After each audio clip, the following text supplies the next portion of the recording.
Oh, you Catholics, you worship Mary. And I get the critique, because especially if you walk into one of our churches, you'll see beautiful stained glass images of Mary, statues of the Blessed Mother, images like icons that you see here. But let me assure you, as Catholics, we do not worship Mary. Quite the contrary, we honor her. Remember when Jesus was hanging on the cross, the disciple John and the Blessed Virgin Mary was there. And Jesus, turning to Mary, pointing to St. John, says, "Mother, behold your son." And then turning to John, says to him, "Behold your mother."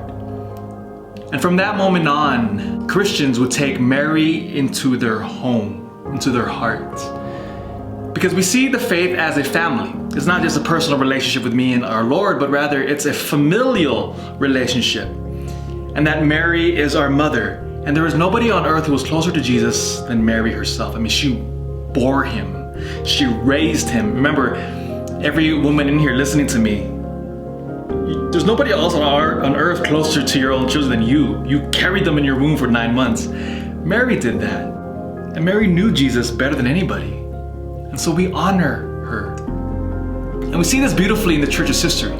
So today we celebrate the founding of one of the major churches in Rome, Santa Maria Maggiore, St. Mary Major. It's the oldest church in the West named after the Blessed Mother, after a pivotal event in church history. In the Council of Ephesus in the year 431, so over 1500 years ago. So to kind of set the context real quick. So in the year 313, through the Edict of Milan, the Emperor Constantine legalizes Christianity. And then in the year 380, the Roman Emperor Theodosius I now makes Christianity the official religion of the Roman Empire.